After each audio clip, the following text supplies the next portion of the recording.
अस्सलाम वालेकुम स्टूडेंट्स, कैसे हैं आप लोग। उम्मीद है खैरियत से होंगे और कल का लेसन आपने अच्छे से तैयार कर लिया होगा। ठीक है जी। एक चीज़ मैं आपको मेंशन करता चलूँ कि आप लोगों ने वीडियो पूरी देखा करनी है। जब आप बाद में मैसेजेस कर रहे होते हैं, कमेंट कर रहे होते हैं कि हमने क्या याद करना है जी, क्या लिखना है, तो वीडियो पूरी देखा करें। उसमें मैं आपको क्लियर कर दिया करूँगा कि आपने याद क्या करना है और याद लिखना क्या है। ठीक है जी। आज हम पढ़ते हैं ब्रांचेज ऑफ बायोलॉजी के बारे में। कल बड़ी मेजर डिवीजन थी जिसमें हमने ज़ूलॉजी, बॉटनी और माइक्रोबायोलॉजी देखा था। आज देखेंगे कि जानदारों को जो मुख्तलिफ ग्रुप में तकसीम किया गया है। जानदार इतनी किस्म के पाए जा रहे हैं, हर एक की स्टडी, उनकी हर एक प्रॉपर्टी की स्टडी करना एक अलग ब्रांच में किया जाता है। ठीक है, तो स्टार्ट करते हैं जी।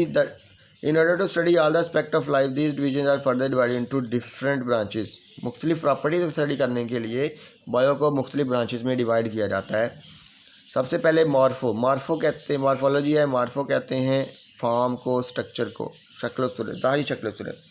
तो ऐसी ब्रांच बायोलॉजी की जिसमें किसी भी जानदार की ज़ाहिरी शक्ल सूरत को डिस्कस किया जाता है, स्टडी की जाती है, मॉर्फोलॉजी कहलाती है। एनाटॉमी, अगर आप मॉर्फोलॉजी स्टडी कर रहे हैं तो उसमें आप देखेंगे जानदार की शक्ल कैसी है, उसकी मतलब ज़ाहिरी शक्ल सूरत कैसी है। ठीक है जी, वो मॉर्फोलॉजी स्टडी की जा रही है। एनाटॉमी, अगर आप किसी भी जानदार का इंटरनल स्ट्रक्चर जो है वो देख रहे हैं तो वो आपकी एनाटॉमी कहलाएगी।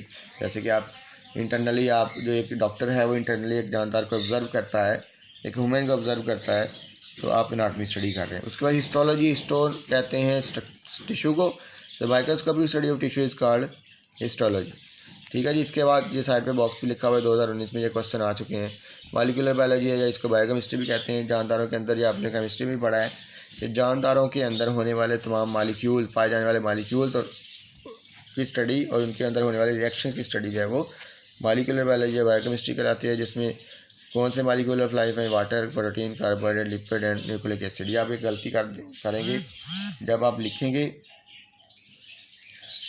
आप देखेंगे कि मॉलिक्यूल डेफिनेशन जब लिखेंगे तो आप इस मॉलिक्यूलर बायोलॉजी की एग्जांपल लिख देते हैं। आपने मॉलिक्यूल ऑफ लाइफ, आपको एक शॉर्ट क्वेश्चन ये भी आ सकता है, what are molecules of life.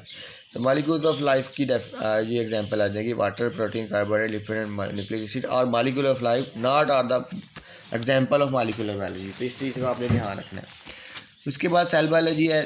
Cell के स्ट्रक्चर और फंक्शन और सेल के अंदर पाए जाने वाले ऑर्गेनेल्स के बारे में जो स्टडी है वो सेल बायोलॉजी कहलाती है। इस ब्रांच में हम सेल की डिवीज़न के बारे में भी पढ़ते हैं। ठीक है। उसके बाद फिजियोलॉजी है।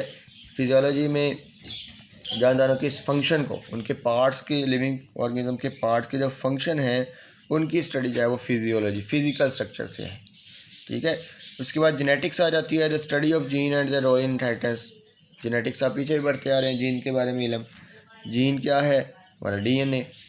ठीक है।